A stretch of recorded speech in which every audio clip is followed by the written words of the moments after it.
మేము కేవలం మంచి బోధన చేయడమే కాదండి, ఒక యూనిట్ సిలబస్ టీచింగ్ అయిపోయిన వెంటనే మేము స్వహస్తాలతో తయారు చేసినటువంటి మెటీరియల్ మీకు ఇస్తున్నాం.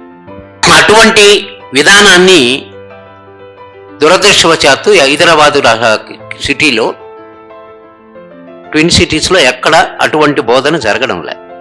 ఈ విషయాన్ని కూడా అభ్యర్థులు అర్థం చేసుకోవాల్సిన అవసరం ఉన్నది. విచారించుకోండి. ఇది ఒక ప్రత్యేకమైన అంశంగా మీరు గుర్తుపెట్టుకోవాల్సిన అవసరం ఉంది. తెలంగాణలో గ్రూప్ 1 మెయిన్స్ పరీక్షలకు ప్రిపేర్ అవుతున్నటువంటి అభ్యర్థులకు నా విన్నపం. నా పేరు Munratnam Naidu, a senior faculty having 40 years of experience in coaching civils and group 1 services and group 2 services. సుదీర్ఘమైనటువంటి అనుభవం ఉన్న నేను విద్యార్థి లోకానికి చెప్పవలసినటువంటి కొన్ని ముఖ్యమైన అంశాలు ఏంటంటే, పిల్లలు ఈ స్థాయి పరీక్షకి, అంటే రాష్ట్ర స్థాయిలో ఒక సివిల్ సర్వీస్ పరీక్షకు ప్రిపేర్ అవుతున్న తరుణంలో ఎక్కడ కోచింగ్ తీసుకోవాలి, ఎవరి దగ్గర కోచింగ్ తీసుకోవాలనే దాని మీద సరైన నిర్ణయాలు తీసుకుంటూ ఉన్నట్లు అనిపించడం లేదు. ముఖ్యంగా ఒక రాష్ట్ర స్థాయి సివిల్ సర్వీస్గా చెప్పబడే గ్రూప్ 1 పరీక్షల్లో ఈసారి తెలంగాణలో అత్యధిక స్థాయిలో 563 పోస్టులు నోటిఫై చేయడం, ప్రిలిమ్ కావడం, 2-3 రోజుల్లో రిజల్ట్ వస్తున్న తరుణంలో విద్యార్థి లోకం యొక్క ఆలోచన సరళిని గమనించిన నేను అభ్యర్థులకు కొన్ని ముఖ్య విషయమైనటువంటి విషయాలు చెప్పదలిచాను. నిజానికి గ్రూప్ 1 సర్వీసెస్లో క్లిష్టమైన పేపర్లుగా గుర్తింపు పొందినటువంటి పేపర్లు 2.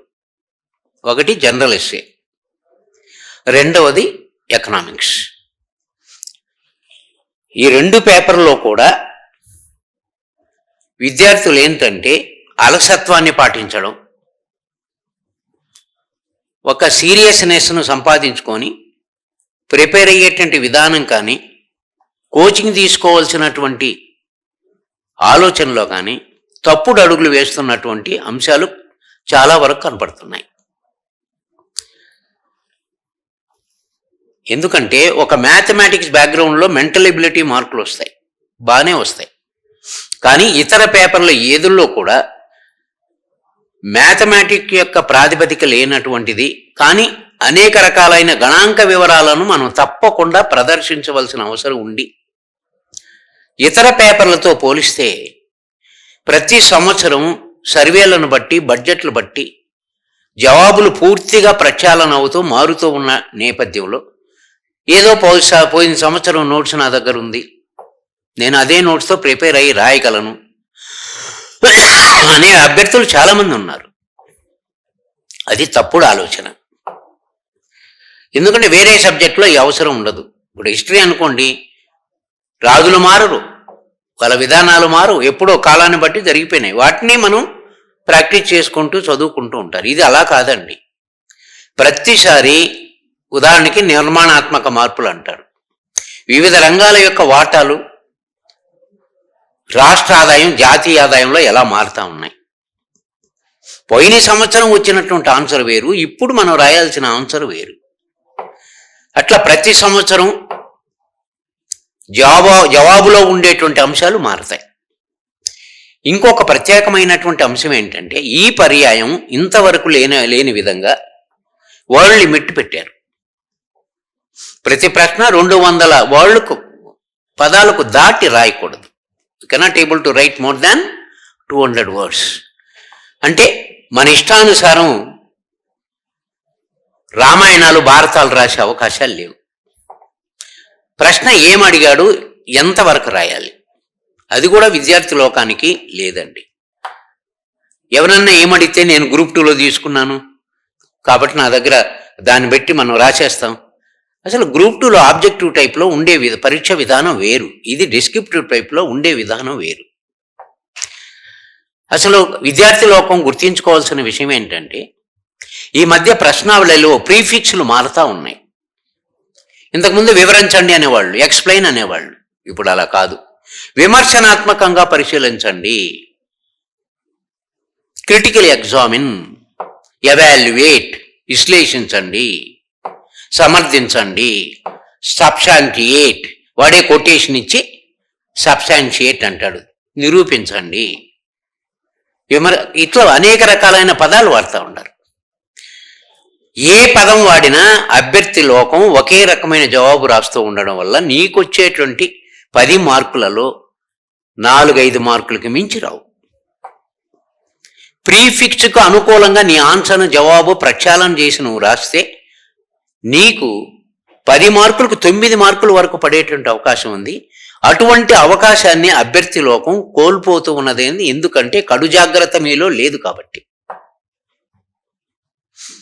కాబట్టి మనం గ్రూప్ 1 వంటి మెయిన్ పరీక్షలకు ప్రిపేర్ అవుతూ ఉండేటప్పుడు 563 పోస్టులు, అందులోనూ మంచి మంచి పోస్టులే 200 పైన ఉండాలి, గ్లామర్ఫుల్. ముఖ్యంగా ఇది 10 సంవత్సరాల్లో కన్ఫర్డ్ ఐఏఎస్ అయ్యే అవకాశాలు ఉన్నటువంటి పోస్టులు ఇవి.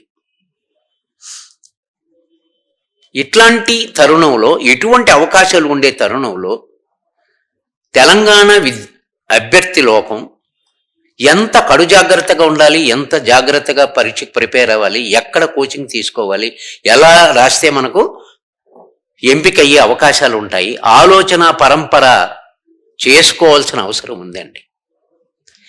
ఒక 40 సంవత్సరాల కోచింగ్ ఎక్స్పీరియన్స్లో అనుభవం ఉన్నటువంటి ఒక ప్రొఫెసర్గా నేను చెప్తున్నాను.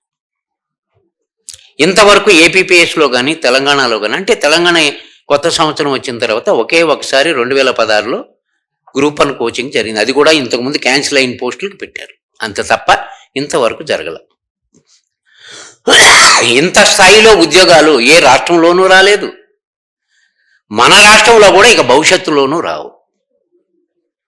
ఇప్పుడు గాన మనం కష్టపడి సమయస్ఫూర్తిగా ఎక్కడ కోచింగ్ తీసుకోవాలో, ఎవరి దగ్గరికి కోచింగ్ తీసుకోవాలో సరి అయిన నిర్ణయం తీసుకోలేకపోతే దేవుడు కూడా మిమ్మల్ని క్షమించడు.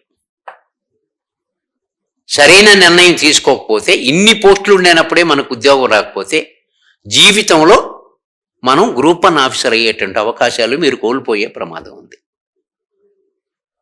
కాబట్టి చావో రేవో తేల్చుకోవాల్సిన సమయం ఇది. కాబట్టి మీరు ఆలోచించండి. ఇంతవరకు నేను ఏపీపీఎస్సీ గ్రూప్ 1కి ఇప్పటికి 2-3 రిక్రూట్మెంట్లు అయినాయి.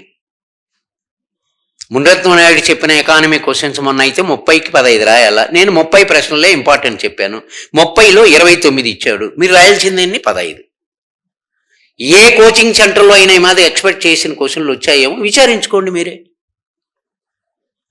మేమేందో మా సంస్థ నేనే గొప్పగా పాఠం చెప్తానని నేను చెప్పడం కాదు, విద్యార్థి లోకం సమాజంలో విచారించుకోవాల్సిన అవసరం ఉంది. మీకు సెలెక్ట్ అయినటువంటి మీ అన్నలు అక్కల్ని అడగండి, so that you can understand it. అప్పుడే మీకు అర్థమవుతుంది. ఏదో గుడ్డెద్దు చేను వేసినట్టుగా దేంట్లో అంటే వాడు 10 మంది 20 మంది పోతూ ఉన్నారు, తెల్లగా బుర్రగా పొడుగ్గా ఉండి ఆడవాళ్ళు పోతూ ఉన్నారు. కాబట్టి మనం కూడా ఆడికి పోయి సైట్ కొట్టుకుందాం అనేది కాదండి పరిస్థితి. జీవితంలో మనం సెటిల్ కావాల్సిన అంశం ఉంది, దాన్ని గుర్తుపెట్టుకోండి. ఒక తండ్రి లాంటి వాడిగా బిడ్డలకి ఇచ్చిన సలహాగా మీకు ఇస్తున్నాను.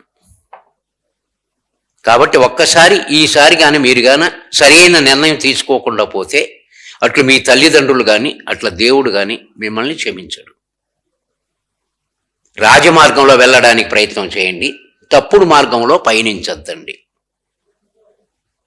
ఆలోచించండి, చర్చించండి, ఇంతవరకు సెలెక్ట్ అయిన అభ్యర్థుల్ని విచారించండి, తద్వారా నిర్ణయం తీసుకుని. ఎందుకు ఇంత సుదీర్ఘంగా నేను ఒక విన్నపం చేస్తున్నానంటే, నా కళ్ళ మీద నా బిడ్డ లాంటి వాళ్ళు తప్పులు చేస్తూ ఉండేటప్పుడు ఓర్చుకోలేక చెప్తున్నాను.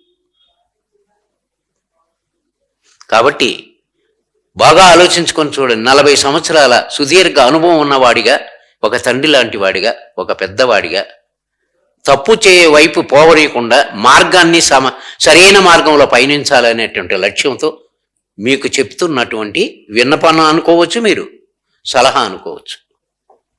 Kindly follow it. Remember the best institute for group 1. అది కేవలం నా ఒక పేపరే కాదండి. You take for example history, economy, general essay కదండి. ఇట్లాంటి పేపర్లు కూడా ఇక్కడే ఉన్నతంగా ఉన్నాయి. నిజానికి మాదని మేము గొప్ప చెప్పడం లేదు. ఇంతవరకు తెలంగాణలో సెలెక్ట్ అయినటువంటి, ఇంతకుముందు సెలెక్ట్ అయినటువంటి గ్రూప్ 1 అభ్యర్థుల్ని ఎవరినైనా విచారించండి, వాళ్ళే ఈ విషయమే చెప్తారు. కాబట్టి బాగా ఆలోచించి సరైన మార్గంలో పయనించి సరైన నిర్ణయం తీసుకోండి. Okay, wish you all the best.